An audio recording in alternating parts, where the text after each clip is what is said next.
अध्याय के आरंभ में ही चाणक्य ऐसे व्यक्ति के जन्म लेने को निरर्थक बताते हैं जिसने इस संसार में आकर न तो संसार के किसी सुख का उपभोग किया है और न प्रभु की प्राप्ति के लिए कोई यत्न किया है। विशेष रूप से वेश्याओं के संबंध में चाणक्य ने अनेक स्थानों पर इस बात पर जोर दिया है कि उनका किसी व्यक्ति विशेष से प्रेम नहीं होता, उनका प्रेम केवल व्यक्ति के धन से होता है। परंतु जो व्यक्ति हमेशा यह समझते हैं कि वेश्या उनसे प्रेम करती है, वे मूर्ख ही हैं, और उसी बहकावे में वे कठपुतली के समान उसके इशारों पर नाचते रहते हैं।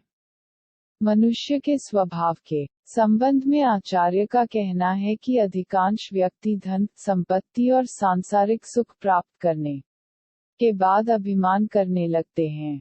जो व्यक्ति इंद्रिय भोग की तृप्ति में लगा रहता है, उसके कष्ट कभी समाप्त नहीं होते, और यदि स्त्रियां चाहें तो बड़े से बड़े तपस्वी व्यक्ति के तप को खंडित कर सकती हैं। इसी प्रकार जो व्यक्ति सदैव हाथ पसार कर मांगता रहता है, उसका कभी सम्मान नहीं हो सकता, और जो एक बार दुष्ट व्यक्ति के संपर्क में आ जाता है, उसका जीवन भी सुखी नहीं हो सकता। मर्यादा पुरुषोत्तम श्रीराम का उदाहरण देते हुए चाणक्य कहते हैं कि जब व्यक्ति के विनाश का समय आता है तो उसकी बुद्धि ठीक से काम नहीं करती, वह भ्रमित हो जाता है। जिस प्रकार श्रीराम सोने के मृग को पकड़ने के लिए उसके पीछे भागे, जबकि सभी जानते हैं कि सोने का मृग नहीं होता। श्रीराम भी इस सत्य को भली भांति जानते थे, फिर भी स्वर्णमृग के पीछे भागे।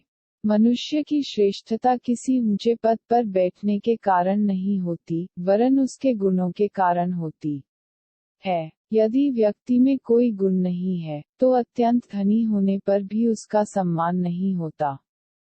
मनुष्य के गुणों के संबंध में आचार्य ने एक और महत्वपूर्ण बात कही है। उनका कहना है कि गुणी वस्तुतः उसी को समझना चाहिए जिसके गुणों की प्रशंसा दूसरे लोग करते हों। अपनी स्वयं प्रशंसा करने से मनुष्य बड़ा नहीं बनता। गुणों के संबंध में यह बात और भी महत्व रखती है कि यदि ज्ञानवान व्यक्ति गुणी है तो उसके गुण उसी प्रकार विकसित हो जाते हैं जैसे सोने के आभूषण में जड़ा हुआ रत्न। परंतु उनका यह भी मानना है कि गुणवान व्यक्ति सर्वदा अकेला रहता है, उसे दुख भी उठाने पड़ सकते हैं। धन संग्रह करना आचार्य की दृष्टि में बुरा काम नहीं है, परंतु दूसरों को दुखी करके और अधर्माचरण से अथवा अपनी दीनता दिखाकर धन इकट्ठा करना उचित नहीं। धन का लाभ तभी है जब उसका ठीक से उपयोग किया जाए। धन एक ऐसी वस्तु है जिसकी कामना व्यक्ति हर समय करता रहता है। धन के संबंध में उसकी इच्छा कभी पूर्ण नहीं होती। धन का सही उपयोग यही है कि उसे परोपकार में लगाया जाए। धन के ही संबंध में आगे चलकर चाणक्य एक और महत्वपूर्ण बात कहते हैं कि संसार में तिनका एक अत्यंत हल्की वस्तु है, परंतु तिनके से भी रुई अधिक हल्की होती है। रुई से भी हल्का दूसरों से धन की याचना करने वाला व्यक्ति होता है।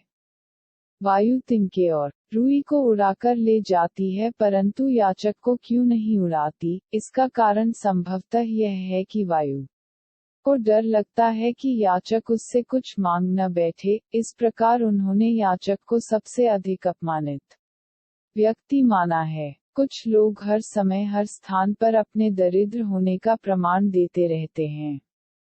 इस प्रकार के स्वभाव वाले व्यक्ति किसी से दो मीठी बातें करने से भी कतराते रहते हैं, जबकि मीठी बात कहने में किसी प्रकार का मूल्य चुकाना नहीं पड़ता।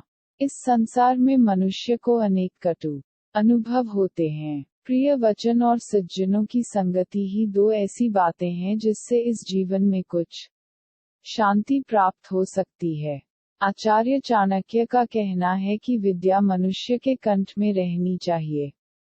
पुस्तकों में लिखी विद्या से काम नहीं चलता। इस प्रकार वह धन भी काम नहीं आता जो दूसरों के पास होता है।